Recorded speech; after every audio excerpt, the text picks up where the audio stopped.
Hello students, आज हम पढ़ने जा रहे हैं जलवायु वर्गीकरण। क्या पढ़ेंगे? जलवायु वर्गीकरण। हमारा टॉपिक है जलवायु वर्गीकरण।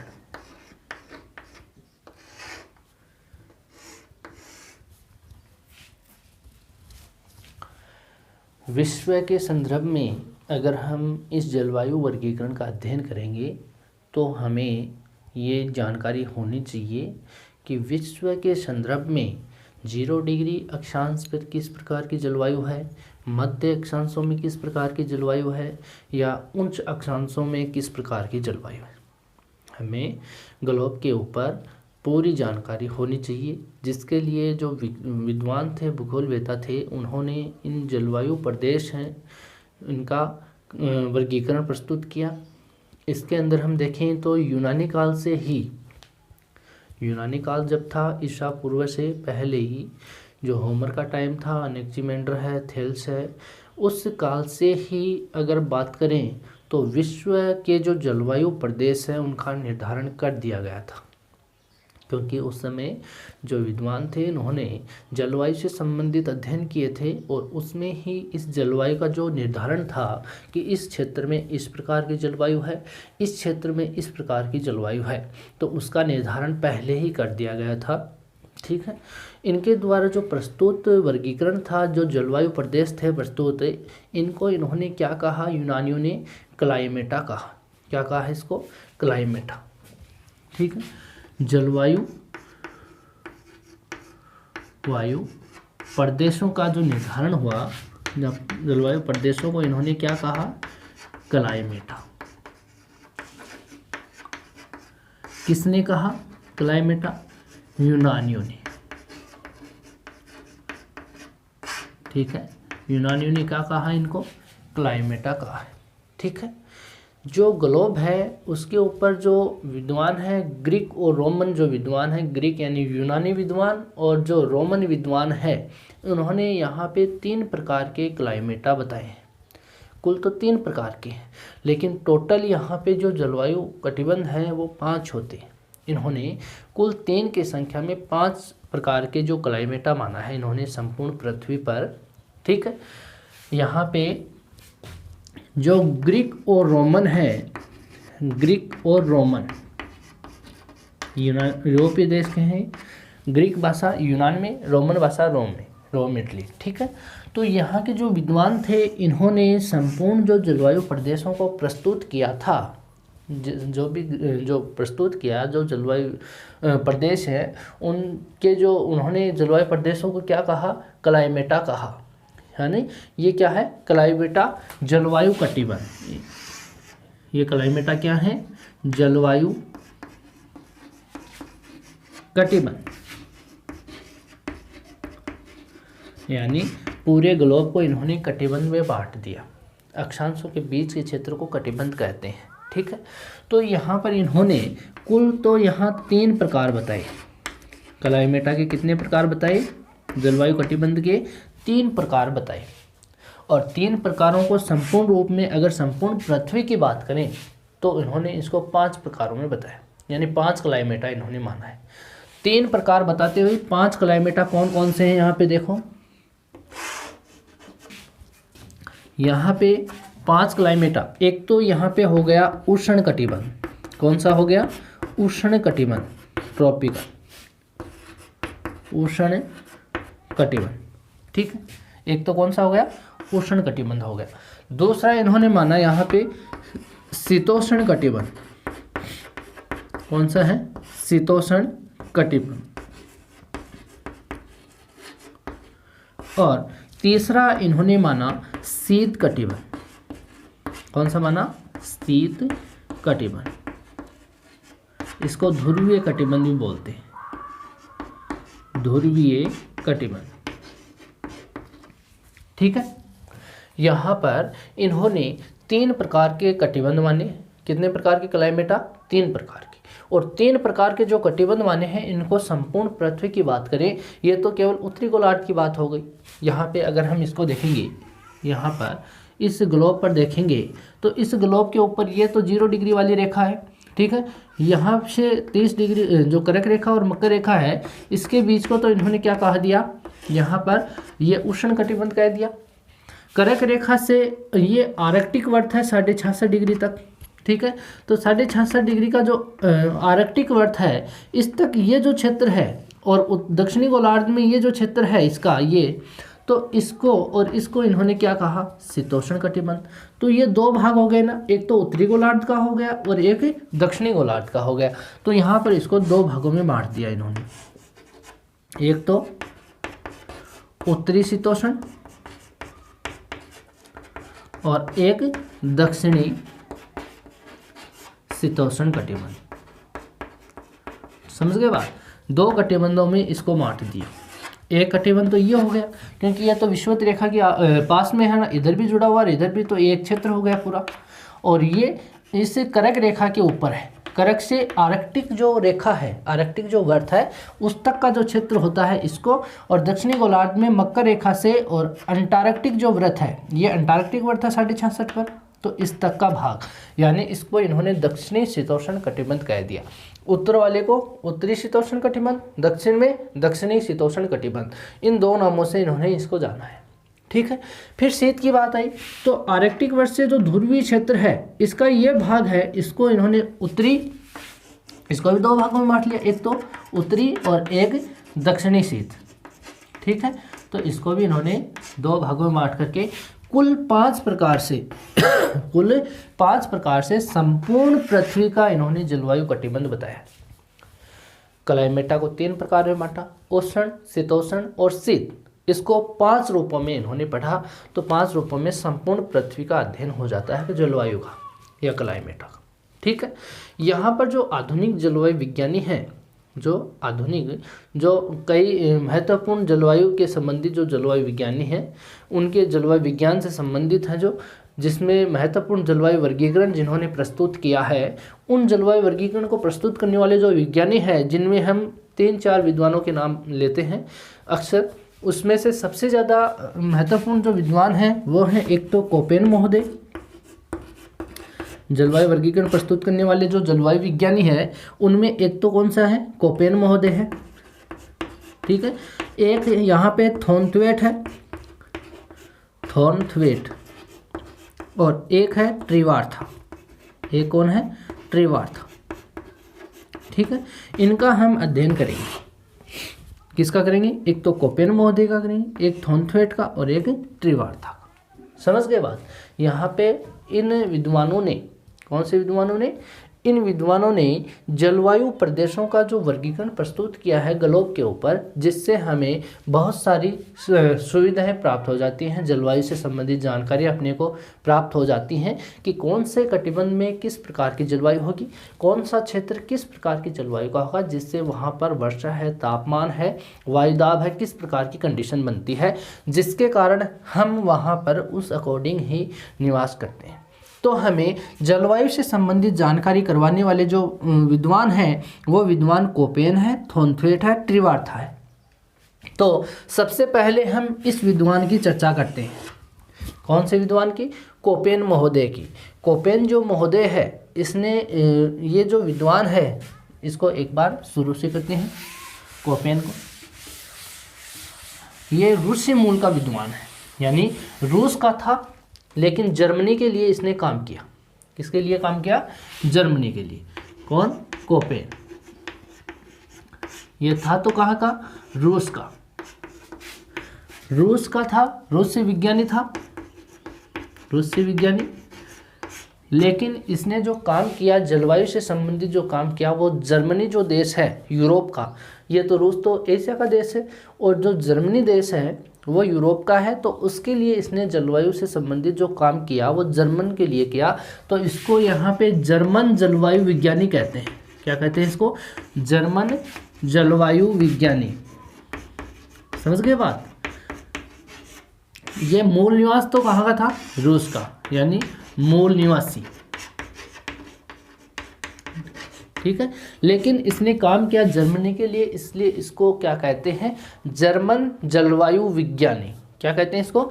जर्मन जलवायु विज्ञानी कहते हैं। ठीक है, ये जो अपना जलवायु वर्गीकरण दिया था इन्होंने, वो यहाँ पर गुणात्मक रूप में दिया, आनुभाविक रूप में दिया और परिमाणात्मक, जो यहाँ पे विधि तंत्र है, जो मेथोडोलॉजी है, उसके अकॉर्डिंग इन्होंने जलवायु प्रदेशों का निर्धारण किया है। यहाँ पर जो जलवायु वर्गीकरण की जो योजना बनाई है इन्होंने, वो किस रूप में बनाई है? एक तो यहाँ पर मात्रात्मक रूप में या आनुभाविक रूप में, गुणात्मक रूप में, इसकी भी हम चर्चाएं करेंगे।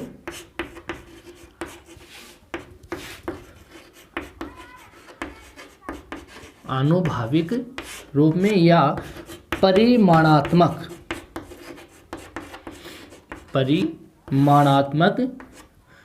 रूप में या परिमाणात्मक विधि तंत्र से, मेथोडोलॉजी से, विधि तंत्र से जलवायु प्रदेशों का वर्गीकरण प्रस्तुत किया। ठीक है, यहाँ पे इसकी बात करें तो ये जो आपको ये समझना है कि गुणात्मक क्या होता है, परिमाणात्मक क्या होता है। ठीक है, यहाँ पर इसको हम देखेंगे तो गुणात्मक और परिमाणात्मक जो है उसका सामान्य से बात कहें तो आपको यूँ कहें कि आप जाइए और जो भी झुंझुनू ज़िला है राजस्थान का, वहाँ जाकर के हमें बताइए कि वहाँ पर किस प्रकार की जलवायु है, वहाँ पर किस प्रकार की जलवायु है। आप लोग वहाँ जाओगे और आपको वहाँ पे जाते ही तापमान देखोगे आप वहाँ का, तो तापमान है वहाँ पे गर्मी है, बहुत ज़्यादा है, यूँ कहें गर्मी ज़्यादा है। आप ठंडे क्षेत्रों से आए हो, जैसे मान लो आप यूरोप के क्षेत्र में रहते हो और आपको विषुवत रेखा वाले क्षेत्र पे भेज दिया कि जाइए विषुवत रेखा पे, यानी ये ग्लोब है, ठीक है, ये 0 डिग्री विषुवत रेखा है और ये यहाँ यूरोपीय देश हैं, ये ठंडे क्षेत्रों में शीतोष्ण कटिबंध में है, जबकि आपको शीतोष्ण से कहाँ भेज दिया? यहाँ उष्ण वाले क्षेत्रों में भेज दिया। कहाँ भेज दिया? उष्ण वाली, यानी विषुवत रेखा की तरफ आपको भेज दिया। अब आपको कहा कि वहाँ पर जाइए और वहाँ पर उस क्षेत्र में कितनी जलवायु, किस प्रकार के जलवायु में तापमान भी आता है, जलवायु में वर्षा भी आती है, जलवायु में वायुदाब भी आता है, तो आपको वहाँ पे भेजा जाएगा। तो आपको पूछा जाएगा कि वहाँ पर तापमान कैसा है, तो आप क्या कहोगे? वहाँ तो बहुत ज़्यादा गर्मी है, वहाँ तो क्या होगी? बहुत ज़्यादा गर्मी है कि वहाँ पे रहना इतना मुश्किल है कि वहाँ लोग कैसे रह सकते हैं, क्योंकि यहाँ पे ये लोग हैं इसको ठंडे क्षेत्रों में रहते हैं। ये अगर इस क्षेत्र में आएंगे तो यहाँ पर इनको बहुत ज़्यादा गर्मी लगेगी। इनको क्या लगेगी? बहुत ज़्यादा गर्मी। तो यहाँ के लोग हैं, इनको अगर विषुवत रेखा वालों को ठंडे क्षेत्रों में भेज दें, या अपने हम जो विषुवत रेखा के पास में है अपना देश, ठीक है, उष्णकटिबंध में आता है, तो यहाँ से अगर अपने को स्विट्ज़रलैंड भेज दें या कहीं पर यूरोपीय कंट्रीज़ में भेज दें, या हम रूस के जो क्षेत्र हैं उनमें चले जाएं, तो वहाँ पर शीतोष्ण कटिबंध है, शीत कटिबंध है, तो उस क्षेत्र में बहुत ज़्यादा ठंड है जो हम सहन नहीं कर सकते। समझ गए बात? तो इस क्षेत्र को से लोग अगर यहाँ जाएंगे तो इनको पूछा जाएगा कि यहाँ का तापमान कैसा है, तो वो कहेंगे यहाँ पे बहुत ज़्यादा सर्दी है, यानी वो गुणगान करेंगे कि वहाँ पे लोग कैसे रह लेते हैं, इस क्षेत्र में ज़्यादा ठंड है। तो आप समझ गए होंगे, ये तो हो गया आपका गुणात्मक नज़रिया, यानी आनुभाविक, कि यहाँ से जाकर के आपने अनुभव किया है वहाँ पर जाकर के कि वहाँ पर किस प्रकार का तापमान है, वहाँ पर किस प्रकार की वर्षा होती है। यहाँ जो शीतोष्ण शीत कटिबंध है वहाँ पे वर्षा ज़्यादा नहीं होती। अगर इस क्षेत्र में आ जाएंगे तो वहाँ वर्षा ज़्यादा होगी, विषुवत क्षेत्र में, तो वो देखेंगे यहाँ पे तो बहुत ज़्यादा वर्षा होती है, बादल फट जाते हैं। तो उन लोगों को इसकी मात्रा नहीं पता, इस जलवायु की इनको मात्रा नहीं पता कि कितना पड़ता है, लेकिन इन लोगों ने यहाँ पे जाकर के अनुभव कर लिया कि शीतोष्ण कटिबंध में लोगों का यहाँ पे तापमान कैसा है, यानी सर्दी है या गर्मी है, इसका गुणगान किया। कैसे किया? वहाँ जाकर के अनुभव लिया। या तो एक अनुमान होता है, आप यहाँ बैठे बैठे कह दो कि उस क्षेत्र में इस प्रकार की जो गर्मी होगी, ज़्यादा गर्मी पड़ती है। आप कहते हो यहाँ बैठे बैठे विषुवत रेखा के क्षेत्रों में तो बहुत ज़्यादा वर्षा होती है। तो ये तो क्या हो गया? आपका अनुमान हो गया। कि आपने ऐसा सोचा, आपका विचार है ये तो ठीक है जो आपने प्रकट किया, लेकिन आपने यहाँ से जाकर के विषुवत के क्षेत्रों में गए आप, और वहाँ पर जाकर के आपने देखा कि वहाँ वर्षा कितनी हो रही है, वहाँ पर तापमान किस रूप में हो रहा है, यानी गर्मी है या सर्दी है, वो आपका अनुभव हो गया कि वहाँ जाकर के आपने अनुभव ग्रहण किया, ठीक है।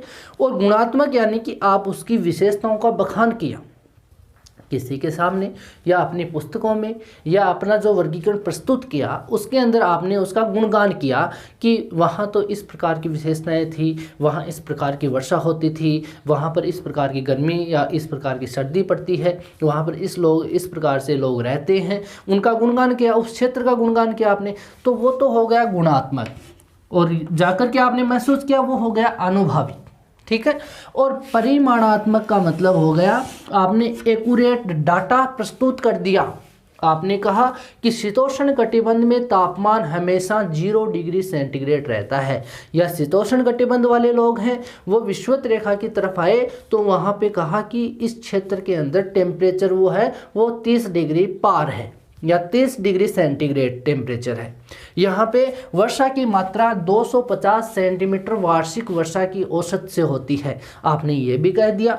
तो आपने यहाँ पे 20 डिग्री सेंटीग्रेड के माध्यम से ये बता दिया कि इस क्षेत्र में इतना तापमान है।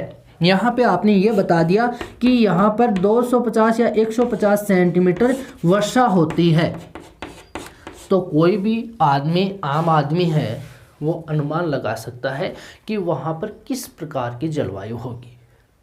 अगर हम गुणात्मक रूप में ही बताते रहे कि यहाँ पर इस प्रकार का तापमान है, वहाँ बहुत ज़्यादा सर्दी है, तो कई लोग तो डर जाते हैं, भावुक हो जाते हैं कि क्या पता कितनी सर्दी होगी वहाँ पे, ठीक है। अगर हम वहाँ पे यूँ कह दें कि वहाँ पर 0 डिग्री सेंटीग्रेड तापमान है तो आपको अंदाज़ा हो जाएगा किस प्रकार की सर्दी है वहाँ पे, ठीक है। आपको ये कह दें कि वहाँ पे 30 डिग्री सेंटीग्रेड तापमान है तो आप यूँ भी कहोगे बहुत ज़्यादा गर्मी है, तो आपको अंदाज़ा हो जाएगा कि 30 डिग्री सेंटीग्रेड में किस प्रकार की गर्मी हो सकती है, ठीक है। यहाँ आपको यूँ कह दें 60 डिग्री सेंटीग्रेड जो तापमान है उस क्षेत्र का है, तो आपको पहले ही अंदाज़ा हो जाएगा कि 60 डिग्री टेम्परेचर जो होगा वो बहुत ज़्यादा गर्मी वाला क्षेत्र होगा, तो आप उसका अनुमान लगा सकते हो। तो इसको बोलते हैं परिमाणात्मक रूप में, यानी इन तीनों के रूप में इन्होंने जो कोपेन महोदय है, इन्होंने जो जलवायु का प्रदेशों का जो वर्गीकरण किया है, उन जलवायु प्रदेशों के रूप में इन्होंने तीनों को आधार माना है। यानी इन्होंने उस क्षेत्र की विशेषता भी बताई, इन्होंने अनुभव लिया, वहाँ जाकर के उस जलवायु के यहाँ वर्गीकरण को देखा है, उन्होंने अनुभव से उन्होंने गुणगान किए हैं और वहाँ पर उस आंकड़ों के सहित अपने वर्गीकरण को प्रस्तुत किया है। इस क्षेत्र में इस प्रकार की जलवायु है। तो इन्होंने तीनों रूपों में अपना विधि तंत्र या मेथोडोलॉजी है, अपना जो मेथड है अपने प्रस्तुत किया। जो मेथड था इनका वो उन्होंने जलवायु प्रदेशों पर लागू कर दिया, ठीक है। तो ये हो गई आपकी कोपेन के अनुसार जलवायु से संबंधित बात। ये सारी की सारी इन्होंने अपनी एक पुस्तक में प्रस्तुत किया। ये जो इन्होंने ये बात जो कही थी, जो जलवायु के प्रदेश जो है उनका जो वर्गीकरण किया, जिनको इन्होंने प्रस्तुत किया, वो अपनी एक पुस्तक में प्रस्तुत किया। और उस पुस्तक का नाम है, इसको आप ध्यान में रखना, इसका नाम है ग्रुंड रीड डेर क्लाइमे कुंडे,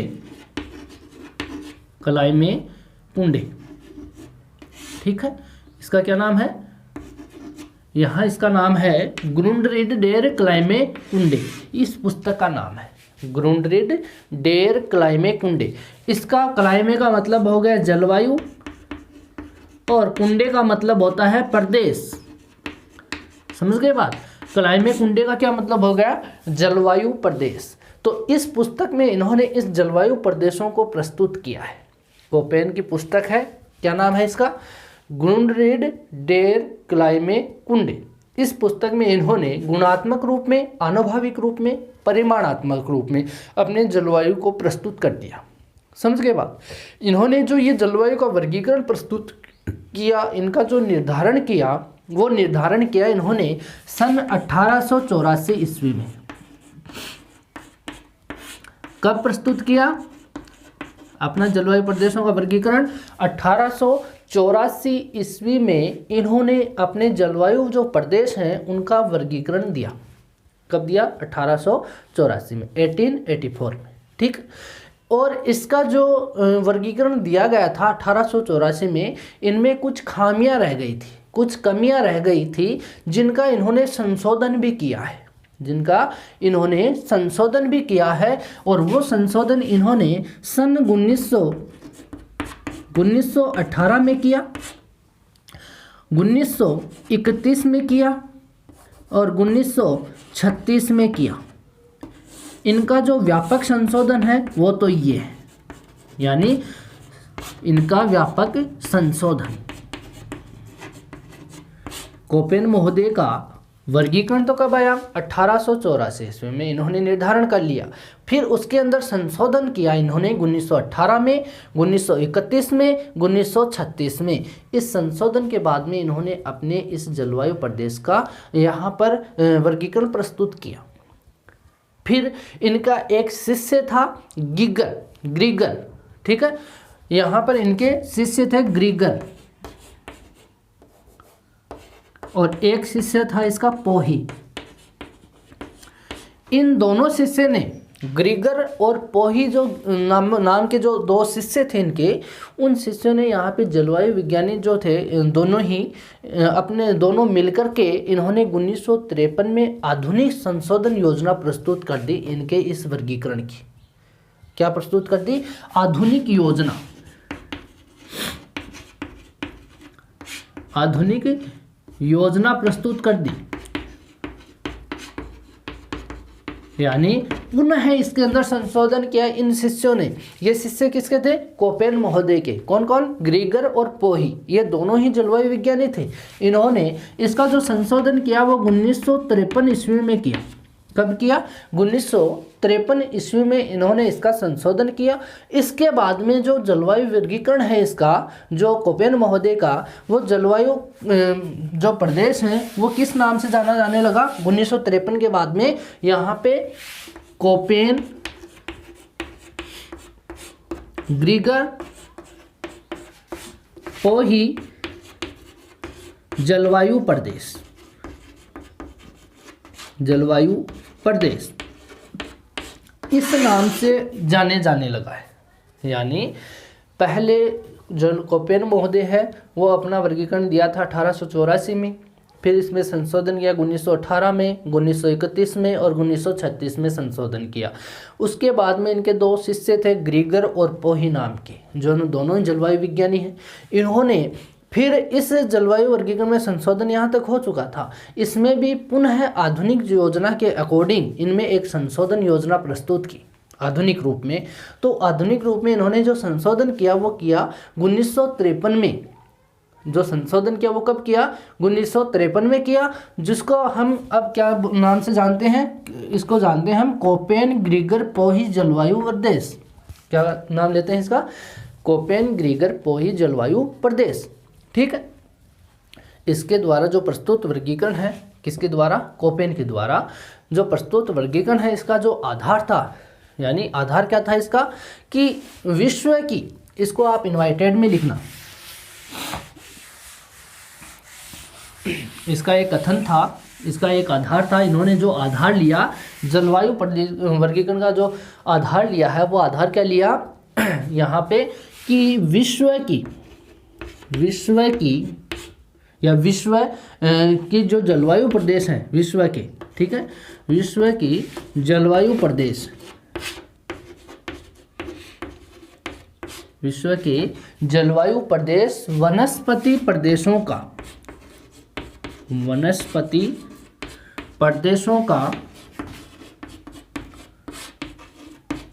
अनुसरण करते हैं, का अनुसरण करते हैं। इन्होंने ये आधार लिया है, यानी विश्व के जलवायु प्रदेश वनस्पति प्रदेशों का अनुसरण करते हैं। अर्थात इनका जो मानना था वो है कि किसी भी प्रदेश की जो वनस्पति है, किसी भी विश्व के संदर्भ में विश्व में कहीं भी कोई भी प्रदेश है, अगर उसकी वनस्पति के हम देख लें तो उस वनस्पति के आधार पर उस स्थान की जो जलवायु है उसका हमें अनुमान लग जाएगा कि वहाँ पर किस प्रकार की जलवायु होगी। जैसे हम यहाँ पे गए, ये क्षेत्र है, इस क्षेत्र में हमें अनुमान हो जाएगा कि विषुवत रेखा के ऊपर वर्षा होती है, जिसके कारण यहाँ के जो वृक्ष होते हैं, जहाँ यहाँ की वनस्पति है वो सघन वनस्पति है, ठीक है, गहरी वनस्पति है, सदाबहार प्रकार की वनस्पति है। तो यहाँ पे जिस क्षेत्र में वनस्पति के रूप में हम बांटते हैं, जहाँ ज़्यादा वर्षा होगी उस वृक्ष के जो पत्ते होते हैं वो चौड़े पत्ते होते हैं, यानी जहाँ पे वर्षा कम होगी वहाँ वृक्ष के पत्ते महीन होंगे। तो उससे सहज हम अंदाज़ा लगा सकते हैं कि इस क्षेत्र में किस प्रकार की वर्षा होती है, तो हमें एक अनुमान लग जाता है। तो ये कहते हैं कि इस क्षेत्र में हम निम्न अक्षांश है वहाँ से उच्च अक्षांश की ओर जाते हैं, तो हम अगर यहाँ इन प्रदेशों की वनस्पति को देख लें तो हमें अंदाज़ा हो जाएगा कि इस जगह की जलवायु किस प्रकार की होगी। तो उन्होंने आधार किसको माना जलवायु वर्गीकरण प्रस्तुत करने में, तो आधार इन्होंने वनस्पति को माना है। तो आपको एग्जाम में अगर ऑब्जेक्टिव क्वेश्चन भी कहीं पे देखने को मिले तो वहाँ पे अगर आपसे पूछा जाए कि कोपेन महोदय ने अपने जलवायु वर्गीकरण का आधार क्या लिया, तो वहाँ पर आप सीधा सा आंसर होगा वनस्पति, यानी उसका आधार क्या रहता है, वनस्पति होता है। ठीक है, इसके बाद में हम इसका जो वर्गीकरण है, इनके जो वर्गीकरण जो प्रस्तुत किया इन्होंने, उसकी बातें हम करेंगे नेक्स्ट वीडियो में। आज के लिए इतनी बातें करेंगे।